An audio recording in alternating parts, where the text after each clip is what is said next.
다음 6번째 이야기 시작하도록 하겠습니다. 아침에 저랑 오빠를 학교에 보내신 아빠는 먼저 여관집으로 갔어요. 내려갔더니 주인 할머니는 안 계시더래요. 새벽에 도망치듯 이 집에 가셨다고. 다행히도 여관 아저씨와 대화 끝에 구슬할 수 있게 되었습니다. 그날 주인 할머니 꼴을 함께 보셨으니까요. 할머니가 왜 그랬는지는 아직도 몰라요. 그 뒤로 주인집 할머니를 한 번도 못 봤거든요. 웃긴 건 그 할머니 본인도 우리 집에서 그렇게 놀라서 도망쳐 놓고는 끝까지 우리 가족 이사는 못 가게 하시더라고요.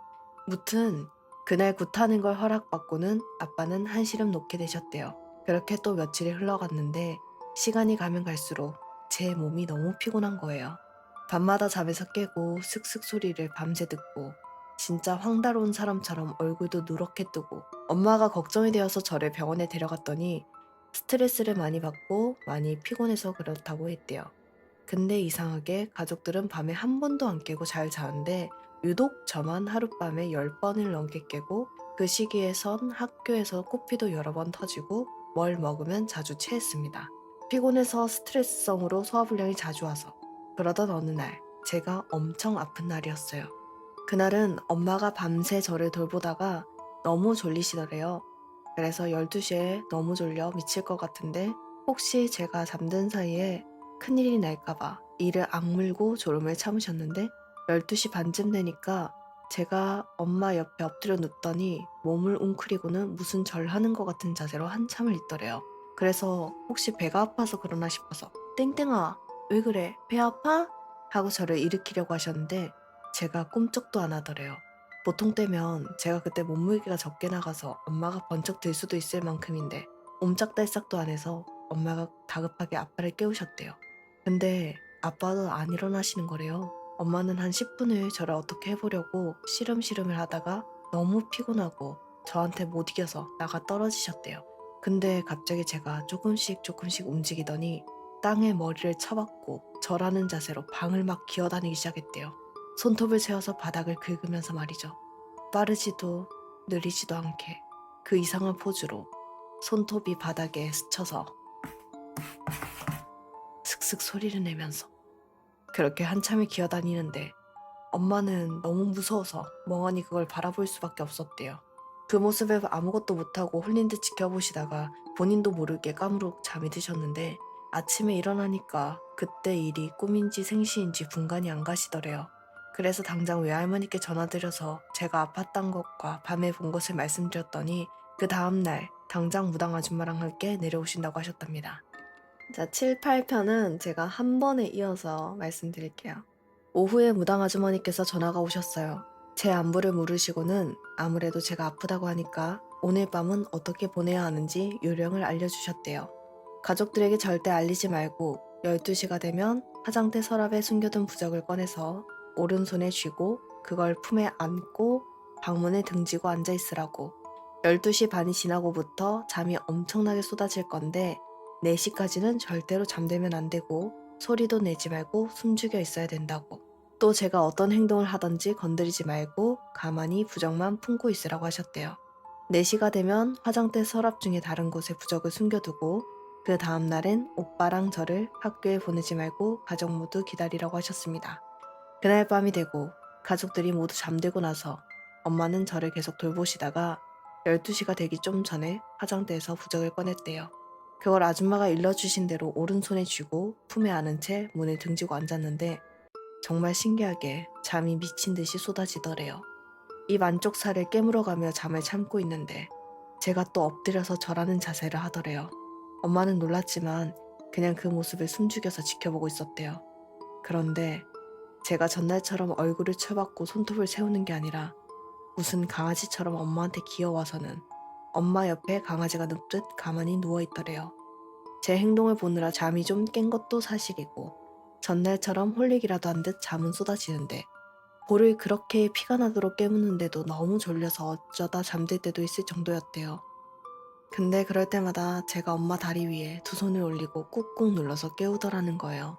그렇게 겨우 4시까지 버텼더니 저는 언제 그랬냐는 듯 제자리로 돌아가 잠이 들었고 엄마는 가족들 모르게 다른 사람의 부적을 숨기고 잠이 드셨답니다. 그러고 그 다음날 무당 아줌마가 외할머니랑 함께 집에 찾아왔어요. 이상하게 아줌마가 갈치를 한가득 사들고 찾아오셨는데 엄마한테 갈치를 주면서 저녁밤은 이걸로 하라고 그랬대요. 갈치는 냉장고에 넣어둔 뒤에 무당 아줌마랑 우리 가족은 거실에 모였습니다. 아줌마가 한참을 아무 말도 없이 집안 이곳저곳을 보시다가 갑자기 엄청 상냥한 말투로 엄마한테 혹시 미미라는 고양이 기억하세요? 라고 물으셨는데 엄마는 그 순간 그 말을 듣는데 머리에 뭔가 쿵 하고 얻어맞는 기분이 드셨대요. 미미는 고양이였습니다. 엄마가 중학교 때 키우던 고양이였는데 길고양이의 새끼를 낳다가 새끼는 몸이 너무 약해 죽고 미미도 죽어가던 걸 엄마가 주워와서 외할머니 허락하에 키우셨다는 거예요. 외할머니는 미미한테 살쾡이가 살쪘다고 살찐아라고 불렀는데 엄마는 그게 너무 마음에 들지 않아서 외할머니 모르게 미미라는 이름을 붙여주셨대요. 근데 그 이름은 사실 엄마만 알고 있고 외할머니가 아셨다고 해도 무당 아줌마가 그걸 아실 덕이 없는 거였죠. 정성을 들여서 돌봐 회복한 뒤로도 거의 10년을 키웠는데 사실상 키웠다고도 할 수 없는 게 원래 길고양이인지라 집에 잘 있지 않았대요.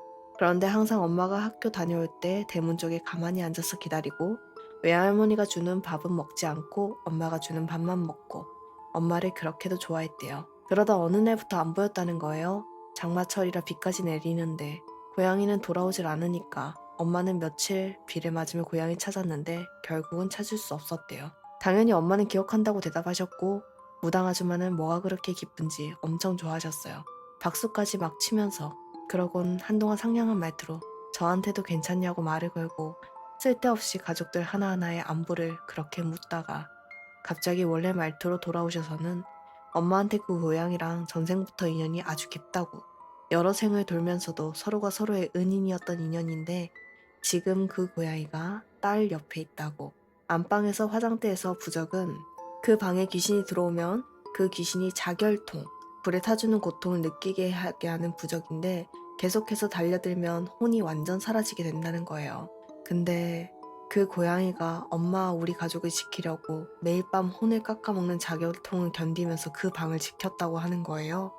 처음 왔을 때 무당 아줌마가 부적으로 괜찮을 거라고 고양이를 설득했는데 고양이는 끝까지 지키겠다고 그 방에서 옴짝달싹을 안 하셨다고 하셨어요. 엄마는 그 이야기를 듣고 막 우셨습니다.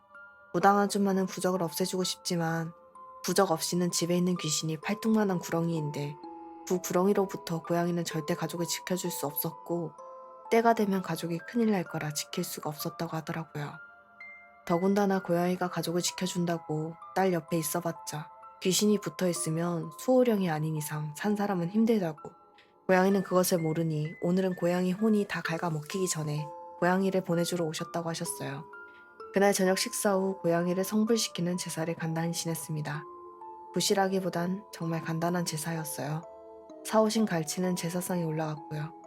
그때 저는 무당 아줌마가 시키는 대로 가만히 앉아 있었는데 제사 지내는 중간중간 기억이 뚝뚝 끊기듯 기억이 나지 않는 부분이 있었습니다.